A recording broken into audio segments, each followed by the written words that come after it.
In our news bulletin for this evening, an unexpected power cut over the weekend has been attributed to a fault with a solar power board connected to the main power grid.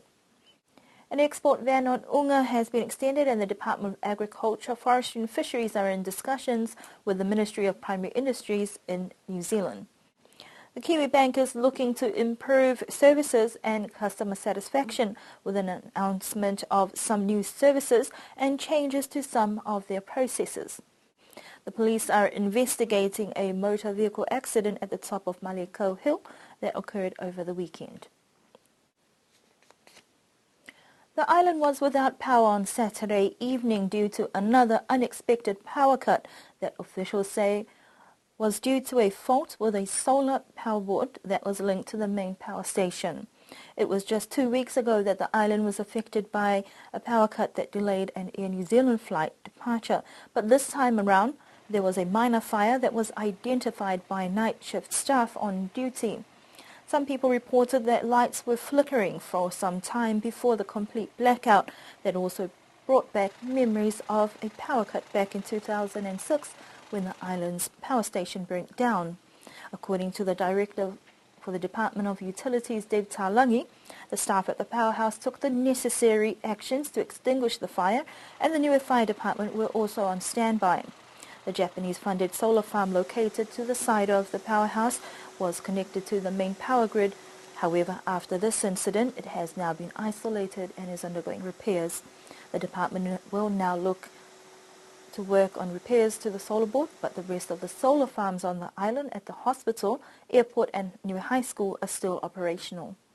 In 2006, the Niue power station burnt down that left the island without power for more than a week, but power was fully restored by early Sunday morning, and according to power staff, that took some time to come back online, while staff ensured that all generators and equipment at the power station was in order. Cabinet has endorsed the extension of the ban for export of coconut crabs from the island until further notice. The initial ban was actioned on the 24th of January following a cabinet decision based on advice from the Niue Fisheries Division. The Niue Fisheries noted that the surveys done last year revealed that the unga population had not declined, but in fact it was the size of ungas that had decreased, and this is part of conservation measures. Since the decision was made, Niue Fisheries staff have been working at the airport to monitor all outgoing baggage, and discussions have also been held with officials from the Ministry of Primary Industries of New Zealand to help monitor the unga ban. We are working on trying to enforce what's been put into place, and as people may have seen, fisheries officers are up at the airport with the police and customs checking the baggage that's going out of Niue. And we can see the ungas if they go through the X-ray machine. But we note that if people wish to try and sneak parts of unga through, like digging out the meat or just removing the content of the head or something like that, then that will not be detected by the X-ray.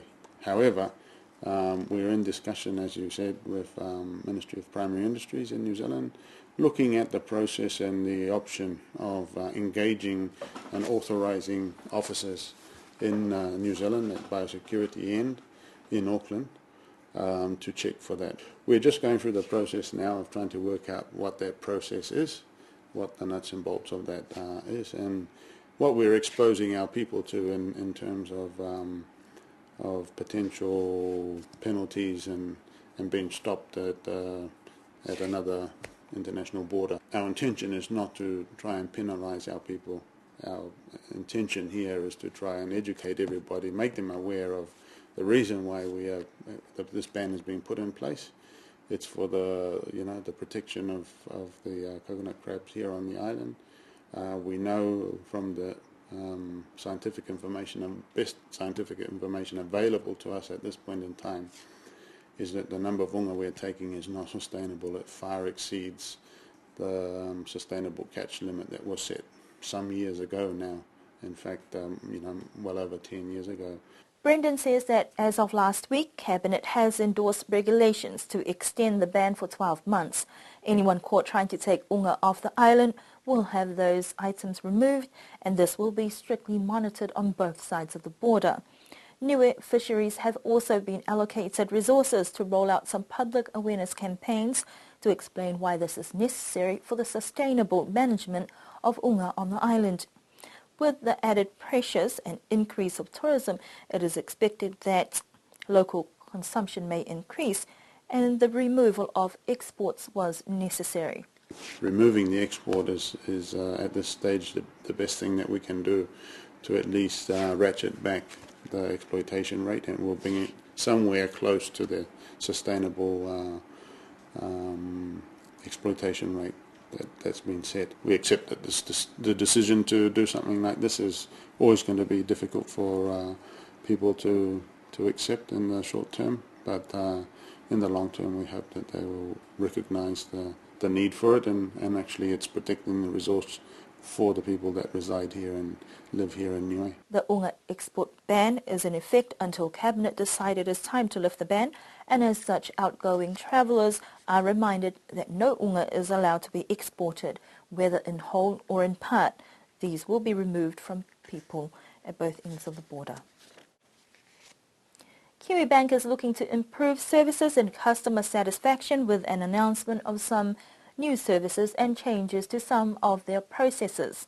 At the end of last year, both of government's financial banking entities, the Niue Development Bank and the Niue Commercial Enterprise Limited, also known as Kiwibank, merged operations.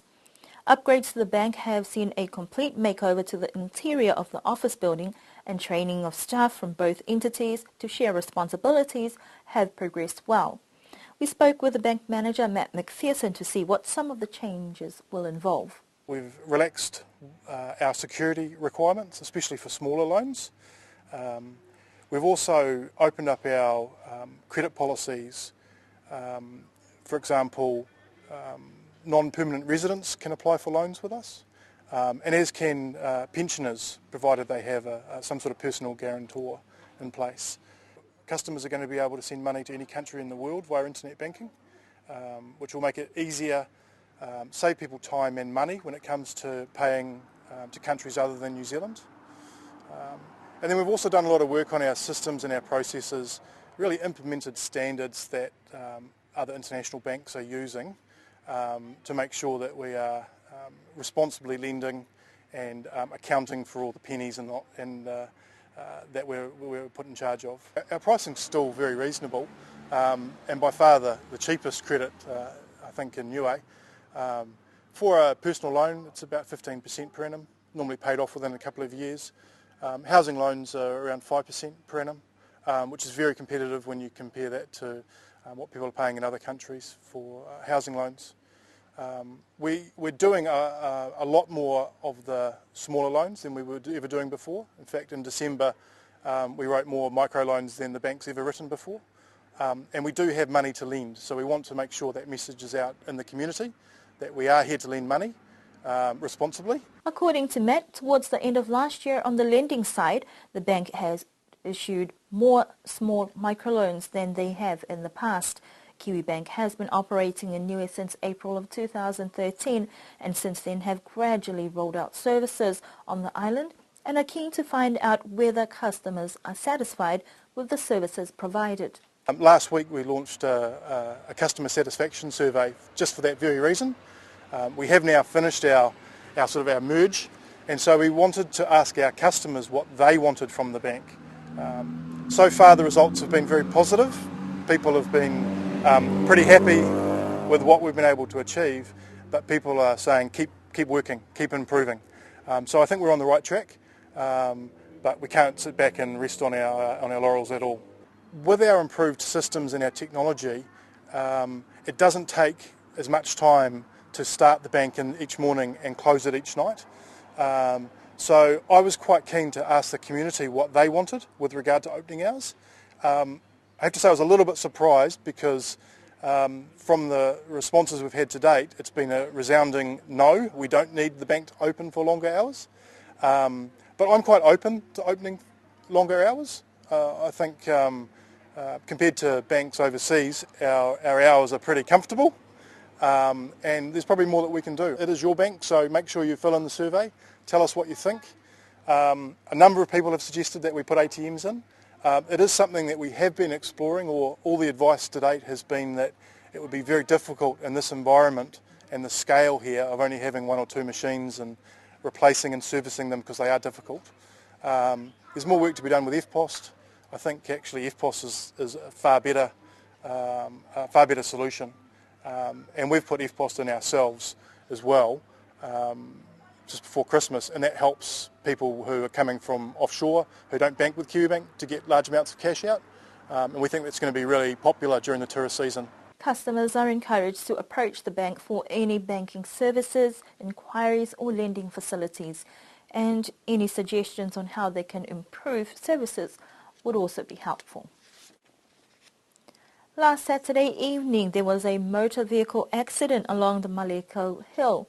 A male driver in his early 20s was the lone occupant in the vehicle when the vehicle went off the road, and he apparently escaped without injuries.